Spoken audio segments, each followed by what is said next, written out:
Close your eyes. Click your heels together 3 times and say, there's no place like home.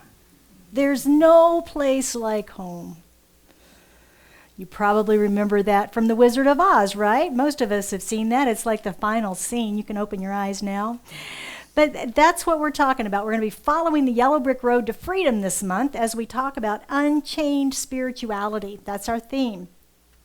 And if you've been around here for a while, you know that in July and August it gets a little warm, usually not as warm as it is in here, but it does get a little warm in Scottsdale.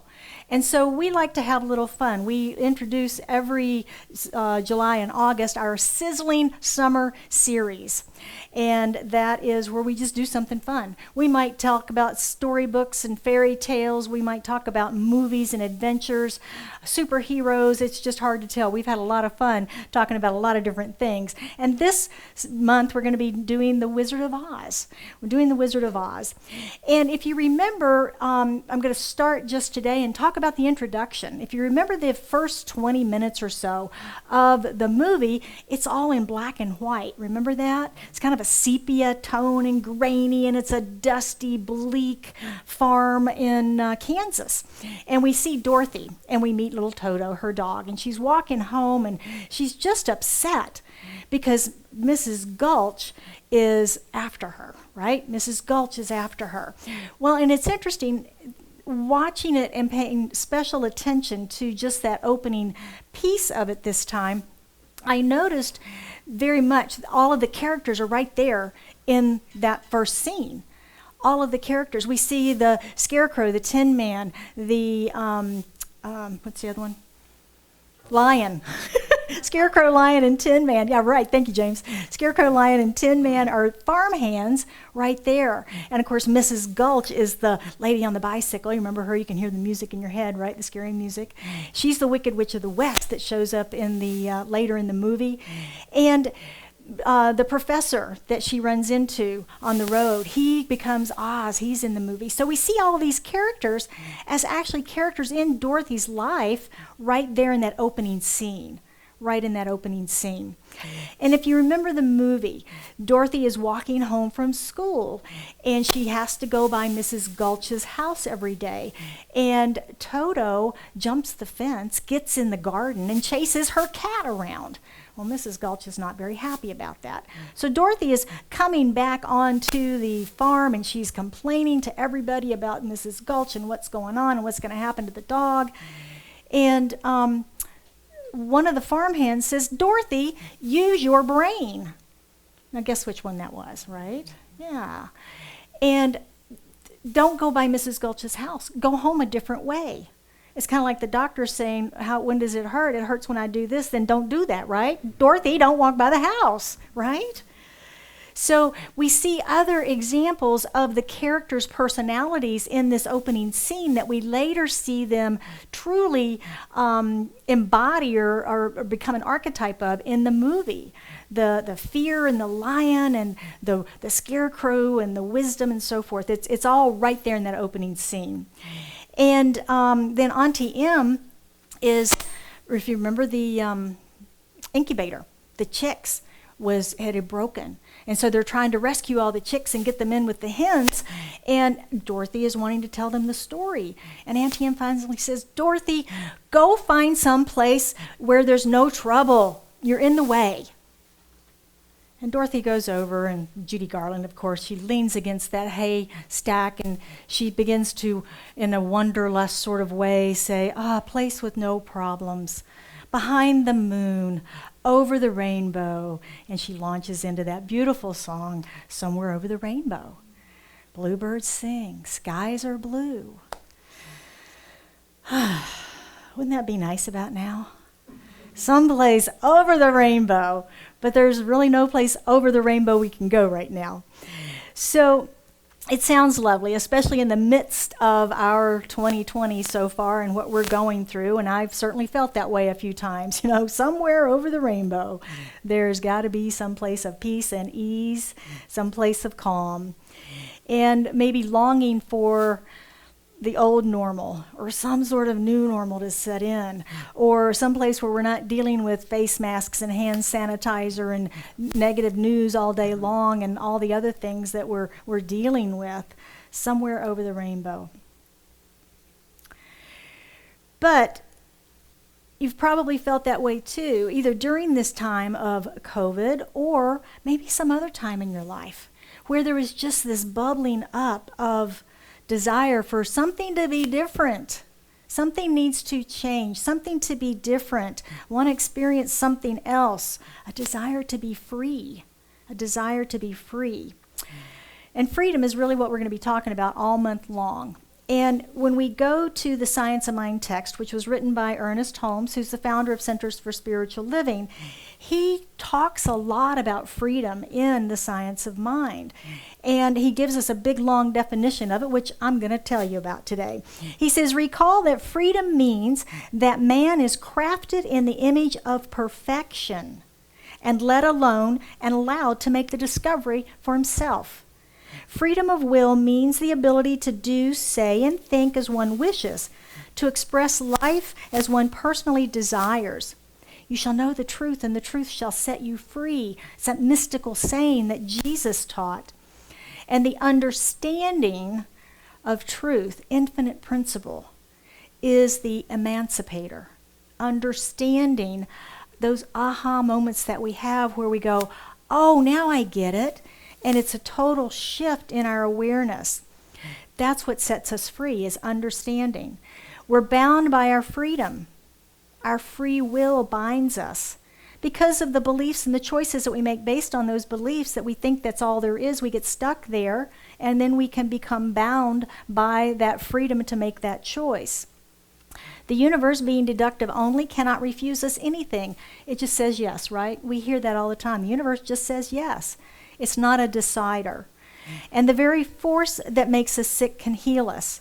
As man realizes his oneness with creative mind, he's released from bondage and false thinking. Now that is a lengthy definition, but it truly is the foundational ideas of what we teach in the Science of Mind. Understanding and practicing these principles of truth free us, really, of feeling like a victim, feeling like we're trapped in fear or living in lack or limitation, and allows us to work with the spiritual truth and these universal laws rather than against them. It allows us to work with them. And I know that it's easier said than done.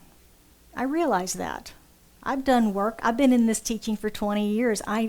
It's easier said than done when we get into making those changes in our lives. Sometimes we're conditioned to looking at life on the outside and believing that that's all there is, sort of like that black and white scene in the beginning of the movie on that dusty Kansas farm. If you imagine going to see that in the theaters for the very first time, when did that come out, 39 or something? When it came out for the first time and people were expecting this big Technicolor extravaganza, and they go in and for the first 20 minutes it's this dark, black and white, dingy film. Can you imagine? They're disappointed, right? Is this all there is?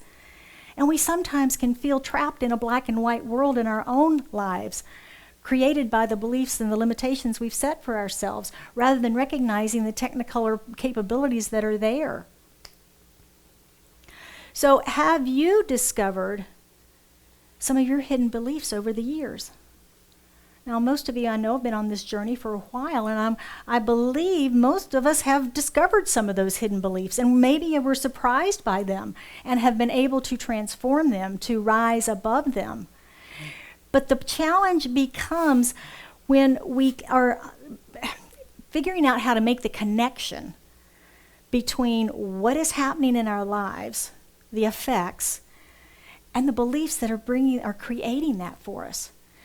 That can be a pretty big distance to cover sometimes, because it's so much easier to blame it on something outside of ourselves, isn't it?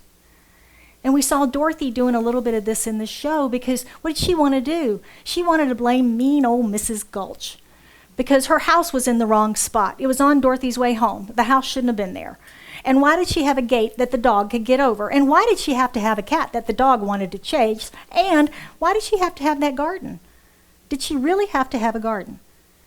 Right? We can hear those thoughts, wanting to make the whole thing with Mrs. Gulch wrong. But then we also know that Dorothy had this wanderlust idea of adventure.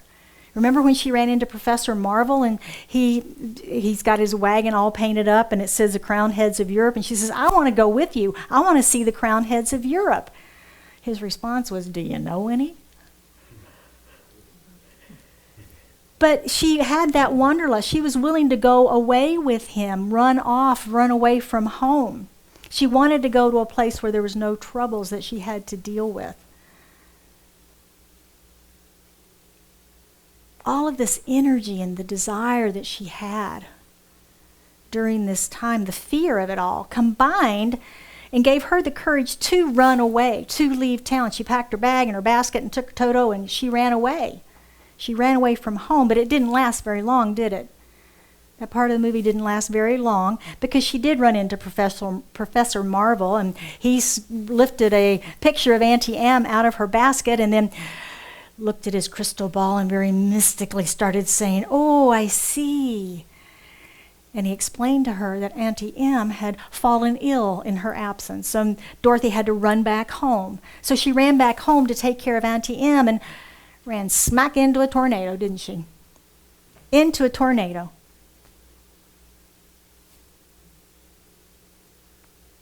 Have you ever felt that way? Like you just ran into a tornado? Yeah.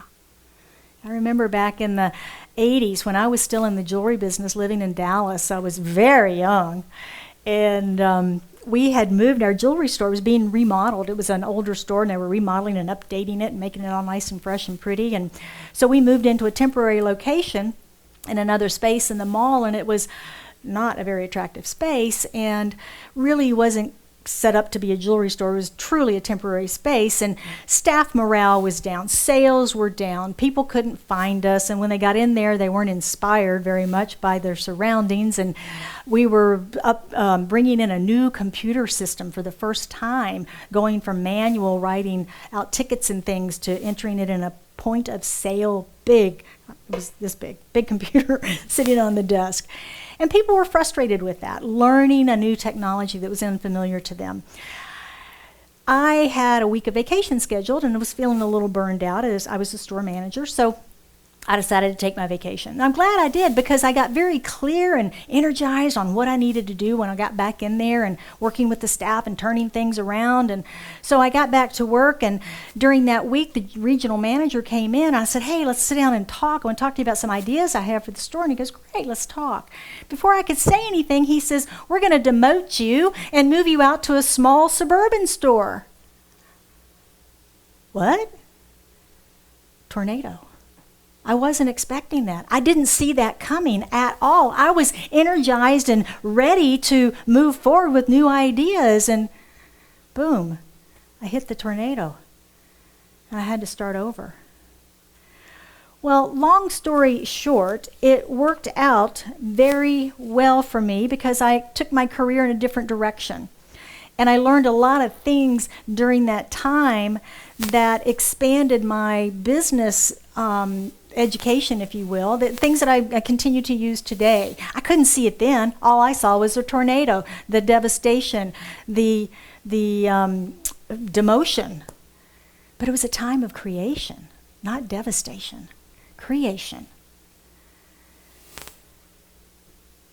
So if you think about Dorothy and the tornado, if the tornado hadn't happened, if she hadn't gotten caught in the tornado, if she'd have gotten in the root cellar, she'd have never gotten to Oz, would she? She'd have never gotten to Oz. Life has a way of working out for us. It really does, when we don't resist it. She wasn't standing there in that scene on the porch, shaking her fist at the tornado and saying, why are you here? Right? She wasn't resisting it. She just went inside and took cover and watched everything go by. She wasn't resisting it. So infinite mind is sort of like Oz, isn't it? It knows all, past, present, future. It sees every move on the chessboard that we can't possibly see. I couldn't see what was going to happen for me when I was demoted. I remember it clearly as if it was yesterday. It was a dramatic moment in my life, one that was so unexpected. And yet, I didn't know the adventure into Oz that I was going to have as a result of that, much like Dorothy did not know on her travels as well. So we know that we absolutely have free choice, free will, and that when we discover the truth and we accept what is, and as Diane said, we observe and don't absorb that. Thank you, Kira, for that. We observe, we don't absorb it, right? We accept what is. We speak our word of preference. We do no harm and we don't violate the laws of nature. Then we discover that we do really live in the divine flow of life. It's here for us. It's here for us. So let's take a look at some spiritual principles and practices today. If you haven't signed up yet for the Mindful Monday email that gives you the quotes and notes and spiritual practices and things, be sure and do that before you leave today, and I'll add you to the list. So number one, how is your free will binding you? How is your free will binding you? Have you ever heard the expression, if you give them enough rope? That means that given enough freedom, we may destroy ourselves by foolish actions. Now, parents have been known to do that with their children sometimes, haven't they? Let's see how they do as they build that trust, right? And it's sort of like being bound by our freedom. Even if we're unaware of spiritual principles, they still work in our lives, don't they? But when we're aware, we can work with these spiritual principles and laws and be in alignment with them as opposed to working against them and feeling like we're a victim of them. This week, I want you to consider where free will and choice may be binding you to results or effects that you don't want. Take one area of your life, just one, because this is going to be some deep work, just one area of your life, and examine your beliefs about it. Take it deeper. What do I really believe about money? And keep going deeper from there. Relationship. What do I really believe about this? And are those beliefs empowering me, connecting me to the effects in my life that I want to see, or are they not? And that's where we begin to shorten that gap of the connection between our beliefs and the effects that we're seeing. An example would be if you have a belief about someone that they are a certain way, or a place, or a situation. If there's a belief about it's just the way it is. That's how they are. I invite you this week to change that affirmation and switch it completely to what it is that you would prefer. And affirm that about that person all week long, all day long, all week long. And see if your experience of them is not different by the end of the week. This works. I've used it in business. You ever had an annoying boss or an annoying employee? And you deal with them and they act the same way all the time, and you expect them to act that way, and they mirror that right back to you, don't they? Yeah.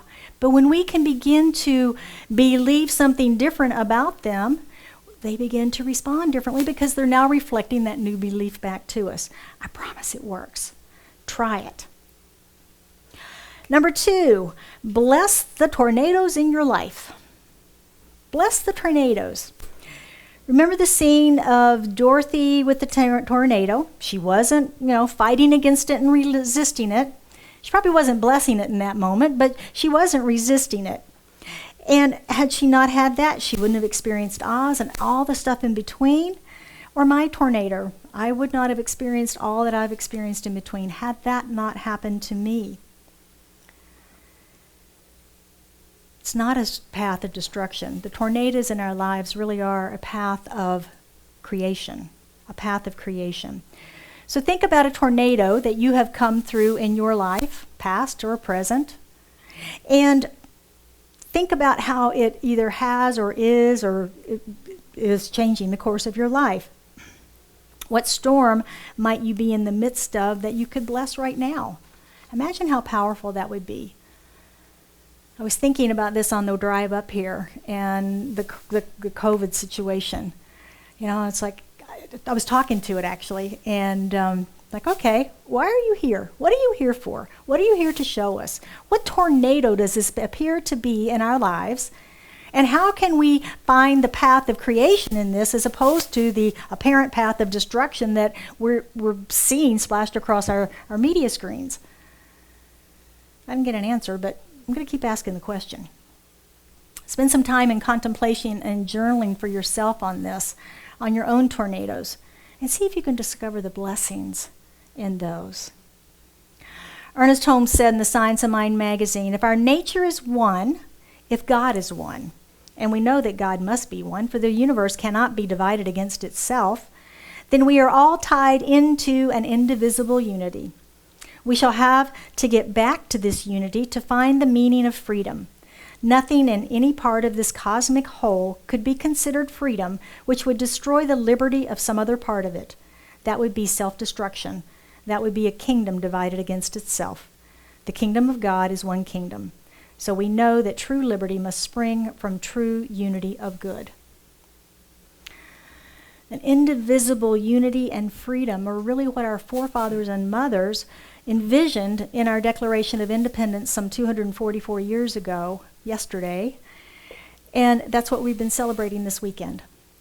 And I know that there's a lot of turmoil right now in our history, in our country, and a lot of healing that we need to do in our nation. A lot of healing that we need to do. And I still honor our ancestors, the ones who signed that Declaration of Independence, put their name on it, recognizing that they were risking everything that they had to sign that document and to move forward with it, to create this nation. As Maya Angelou said, do the best you can until you know better. Then when you know better, do better.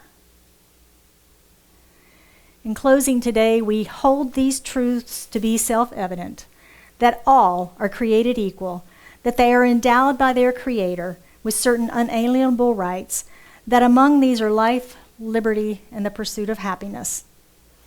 May your life be blessed and filled with liberty and happiness. And as we know better, may we all do better. So it is. Would you join me for an affirmative prayer? Recognizing that there is God and nothing else. It is the one. It is all that there is. There is not God and anything else. It is the allness of life itself. It is joy and love expressing through all of its creation. It is unity and harmony, peace, understanding. And all of that is here now, in, through, and as me as an expression of it. And as I know that I'm an expression of the divine, I know that each one gathered here and online is also an expression of that one power and presence, that one life. That life is God. And that life is our life now. And so knowing this, I speak the word for and about each of us, and for our great nation, and for all of the nations of the world as we unite in the oneness of the divine, recognizing that we are all brothers and sisters on this planet, united and connected in the one substance that we are each created from. Every plant, every animal, every person, everything on this planet is all one in the body of God. And so I bless us all as we move through whatever the struggles are that we're facing, the disagreements that we face, recognizing that we can disagree and still love one another. I just know peace for our planet, peace in the hearts of all of us. And for anyone that has anything on their heart this day that they are seeking prayer for, I know that as we lift that into the consciousness of this community prayer right here, right now, that whatever needs to be revealed is revealed, whatever clarity needs to come is unveiled in this moment, whatever healing needs to occur is revealed as well. That there is financial flow and abundance and there is joy. And so I'm just so grateful for this knowing. Grateful for the manifestation of this prayer, grateful for this community, and grateful to be recognizing that we are one in the one. as I let this be and leave it in the mind of the divine and the action of the law and just letting it go, we affirm together by saying, and so it is.